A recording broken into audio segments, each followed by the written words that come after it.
Ladies and gentlemen, this gentleman next to me has won 5, count them 5, major contests and finished 2nd and 5th in Circa. On top of all that, 7 major cashes in the last 11 years. And by the way, those are just his contest numbers. Betting-wise, over the last 4 years, he's over 58% on 544 bets. 58% on the bets alone. Oh, by the way, 5 winning NFL betting seasons in a row, plus 217% profit. Boy, oh boy, my goodness. Circa Friday Football Invitational invitee. That's a new thing where 16 handicappers are competing over at Circa. And in addition to his YouTube, he opened a Discord channel last night that brought over 100 in on a dead Sunday night. Ladies and gentlemen, it's Las Vegas. Chris, how you doing, man? Oh, I'm all scared that I'm screwing everything up this morning, but I made it here on time. You're great. How was that for an intro? That was the best intro we've ever done for you. Yeah, that was actually pretty good. I feel humbled by it, actually. Okay. Takes a little bit of luck. I got to give you your street cred. That's all I'm doing. For people who are just landing, they want to know, who is this guy? Well, the Discord channel. Yo, where's your Discord channel at? Chris way in front, way ahead of me on that. I was surprised by it. I just plopped it out there. I figured a handful of people would join, and a lot more. It was a dead Sunday night. 100 is 20 hands. Very nice. Yeah. All right. That went well. What do you plan on doing with that? What's your main goal, you think? I've got no goal. Just want to hang out and talk. Basically, I've got some smart guys in there already, and happy with a small, tight-knit community that just want to learn. And, I made it clear you're not going to be chasing picks here. It's about process, asking questions, learning stuff. And there's people in the channel that can do that. Speaking of that, before we get to your tweets, which we want to get to, right now, here we are, 3 days away from the beginning of the NFL season. 2 days away from contests beginning, if you will, with lines being issued, say, for millions. Where's your head? Do you have, when I say, okay, do you have preconceived notions of teams? Clearly you have you've done work, but like, when do you put a cap to that? Like, do you fight against those preconceptions? I think this season, above all other seasons, has the highest percentage of teams that can go either direction that I've ever seen. I can make a case for and against almost every single team. Well, I mean, I can for every team, but I believe more volatility to that. Yeah, this year. I think there's a lot of volatility possible this year. Let's go to tweets. What better way than to get into the mind of Las Vegas Chris than by going through his tweets? And he has a whole bunch of them. And well, by the way, one of them that you just mentioned is we're going to get to also, because that touches on what you just said. But first of all, you said your NFL 2021 autopsy is almost over. You had a few charts to share. You were looking forward to the season after a mediocre, you admit it was, for you, it was a mediocre 2021. But you were just doing all your stuff, and we actually you actually threw them up on Twitter because they were beautiful charts. But you show your closing line value, that big blue thing, that big Pac-Man thing on the left, is when you were plus CLV, and the negative CLV is that yellow part, correct? And then you break that down, even though you had the negative CLV, what you won, what you lost kind of thing. 7 years, 675 bets. Yeah, so, the blue is either the same or positive CLV. Okay, I don't same want or that positive. Confused. So 13% of the time, a better number shows up afterward. Which I think is pretty good. This is your of all the skills you have, this is your number one skill, isn't it? The market reading is just vital. It's crucial. I hate to sound like a broken record, but you have to be doing market reading. You have to know where the market's going or why the market moved afterward. And these are your winning streaks and your losing streaks of what? Of like 3 or more, or 2 or more, 4 or more, something like that? 4 or more, yeah. I think, primarily. So a lot more green than red there. These are through the years from 2015 through 2021. By the way, back to the market reading. If people are on your Discord, if they watch you on YouTube, if they watch you on your appearances here on a numbers game, if they watch you enough and they listen to you enough, will they glean market reading expertise, or are you really nitty? Are you really close to the vest on that? Oh, I think I just basically would state I think the market's going to do this, or I'm in a holding pattern, so to speak. Okay. You won't necessarily share why, though? Well, you don't know why until, why I'm in a holding pattern? No, but you must have an instinct as to why you're doing what you're doing, right? To have 87% same or better, you must have instincts for where it's going to go, yes? Well, I don't have to do anything. I've scolded a handful of younger campers for releasing plays too early. I go, Too early, yeah. why would you release this play? Okay, so there Because is. if a game is painted a number and you're watching the screen, you should be able to, get your number even on a trailing shot. So That's what I'm trying to get at. Okay, so and then here's your whole record again: 437, 330, and 23 ATS, a 246.5% bankroll increase through the years. Again, all these charts available. Let's get to So this is So we've established you're pretty good at this. Well, I chart the streaks because I got some grief on why do you bother charting streaks? Well, I want to know if something changes. I mean, it's been so consistent. Mm-hmm. I need to know anytime the model seems to be having some difficulty or something unusual is happening. So that's why I chart the streaks. These are all at Las Vegas Chris without the H. Call me crazy. Oh, I misspelled that. That's right. Even though the week 1 lines have been out forever, I don't believe the lines are efficient and in place. I think there can be lots of moves yet to come. Opinion, not expertise. Not expertise that I can assure happens. Watching. So as long as these week 1 lines have been out all summer long, you still think here in the next, in terms of the Sunday games, the next 6 days, we're going to see massive movements? Yeah, I heard somebody state that they thought that we had the whole summer, they're banged into place and don't expect much movement. And I go, are you high? Of course there's going to be a lot of movement this week. I may be wrong, but I think a lot of the games are going to move. Is that what happens every single year? I don't know. You don't know? I don't know. You haven't tracked that? No. How much do you want me to track? Jeez. All right, I'm just asking. You seem to be tracking everything else. I figured maybe I'm behind, too. I don't know. I'm just spouting off at the mouth. I'm just saying things. All right, well, that's interesting. We have a whole bunch more of these to get to. Again, just ruminations from Las Vegas Chris. Pronounce your last name for everybody, Chris. Zanuck. Chris Zanuck, Las Vegas Chris, or the LVC as he likes to be called. He's spitballing if people will start calling him the LVC. You think that'll catch on? Well, the Las Vegas Chris thing sounds kind of corny, but that's the default Twitter handle 11 years ago. Snoop D-O double G in the LVC. LVC, I know it's LVC. I'm just making it. Okay. Las Vegas Chris on the other side. More of his tweets. We've got a whole bunch of them to get to next on a numbers game at VSIN, the sports betting network. All right, so now here's the thing. Las Vegas Chris with us once again. We'll go through his tweets. Let's go through more. You ready? You ready to do this? Yeah, I'm ready. Oh, before we do that, Steve Fezzik, 2-time Hilton Super Contest champion, who we played tennis with the other day. He was very kind to invite us to his neighborhood.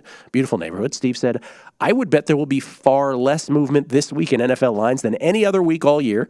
Books have had months to adjust these lines. Next week, they will have had 24 hours to do so, and there will be so much real new data to decipher Sunday. Well, I think he's right about that, but that's not what you were saying. You were just saying that you think they're not set in pro. I see at least 9 games that'll move at least a half a point. Right. I think that they will. Okay. I could be wrong. Yeah. I think he's right about moving forward, but that's not what you were getting at. Okay. This is Las Vegas Chris on his website, on his Twitter, at Las Vegas Chris without the H. You must go into accounts and check to see if they have changed odds. Every year, books make adjustments quietly. Odds like this are absurd, but if you're nice with an agent or book, you can get idiocy like this corrected to reasonable prices. You don't want surprises in season. Can you explain? What was this about? Well, the books will, subtly change teaser odds or parlay odds or policies. Gotcha. And you want to just kind of review that stuff, the stuff that you like to bet, and make sure that none of that has changed for you. Because there's every single year there's a shop that's changing something. Yeah. And the more, again, for new bettors, the more, the higher that the prices for, say, teasers go up, the higher your break-even prices becomes incrementally over time. Yeah, I've seen some asinine teaser prices. You didn't show the photo on there, but you just can't be paying more than $120. I mean, that's got to be the ceiling for the 6 pointers. For 6-point NFL teasers. This is in response to Bet It Up 5 and Fezzik Sports. He says, I've never seen, what you were talking about earlier. You said, I've never seen such a high percentage of teams that have potential win-loss variance like this. Probably 75% plus will not surprise me in the least to have 2 wins either way from the win total. and that a lot, and they're, no, you're English here, and they're a lot that won't, and there's a lot, is what you meant to Jeez, I say. gotta stop drunk tweeting. That won't surprise me, with 3+ off the number either direction. Well, this sort of lends into what Kelly and I were talking about with alt-season win totals. We love those. Steve was given a cautionary note and a correct one about how there's not a lot of places to shop those around. You got to watch the pricing downside. on it. Steve's right. You know, you might see. You just may be paying too much on those alt totals. So you've got to really shop those also. Well, the plus ones is what we were driving at with that. But I think this is a great point about the fact that you look at any final NFL standings and compare them to what the preseason win totals are. It's littered with teams that are way off from what they were. Absolutely. I mean, you know, all this summer work is going to go to waste, and we've got to see how they play. And it's just important not to overreact the first couple of weeks. Okay, now this one, I actually mentioned this earlier when I was giving out tennis plays, because I gave out 3 tennis plays, and then the CLV has kind of gone in our favor. But you said you heard Fez getting a lot of juice here on this segment, mentioned not to discuss bets on the media that are no longer available. Time is the most valuable commodity. Don't waste time with long intros, patting everyone on the back, personal nonsense, long sales spiels, and ADD. Don't discuss bets that are unavailable. Was this referring to podcasts that you listen to? What was this referring to? Well, any sort of media. I mean, why are people wasting their time, discussing bets that are no longer available? Well, I'll tell you in my case. And you're a little bit guilty sometimes. Well, this morning, right? Yeah. So I said this morning, hey, this is going to come up with Las Vegas Chris later. I said, we got 3 bets here today. I made them last night, but people they ask, what were your bets? And here are my bets. This is what I made. And at the price that they are, can you still play them or not? And I'll tell you yes or no. I don't think that's a waste of time if you couch it that way. Yeah. There's just so many people guilty of wasting time talking about what they bet at numbers that are no longer available. I think it's discourteous. I mean, as I mentioned, there's nothing more important than time. Don't waste people's time. That's all I'm saying. Yeah, I don't think it was a waste of time this morning. I'm going to disagree with you on that. All right, here's one. This is the real deal. Habits and routine. Oh, I like this. Habits and routine are critical in betting, in my opinion. Of course, there's unpredictability daily, but nothing beats the comfort of good routine. Vacations are a horrid distraction of unknown disruptions. Tech, family, friends, unfamiliar home base, etc. We talked about this earlier. Football season, like the notion that people go away, right? Like my brother was like, hey, our mom is by herself. She's like, hey, do you think like in the middle of October you could go like, hey? I'm like, no. I love my mom, but no, it's football season. No, I mean, you're right. There's a routine to this. I cannot tell you the volume of people that just wind up miserable on vacations because you have all these distractions because people are waiting. Oh, hey, we want to go to lunch, or your technology doesn't work. I have all kinds of problems every time I leave the house. And if you're in a contest groove or a betting groove, you can bet your bottom dollar that for some reason or another it gets disrupted, in my opinion. Let's do a couple more of these. These are great. Because all very, very timely as we head into football season. Okay, Chris, have to be willing to pivot, but after game 1, it's too early. You don't know if teams that upset or were upset or anything like that result in the long run. So I was trying to get this earlier when I was talking about Survivor. None of us knows anything, right? We don't know week 1, and then overreaction week is week 2. We still don't know. And it was like you were saying earlier, week 3, week 4, then we kind of get it. We're starting to get it.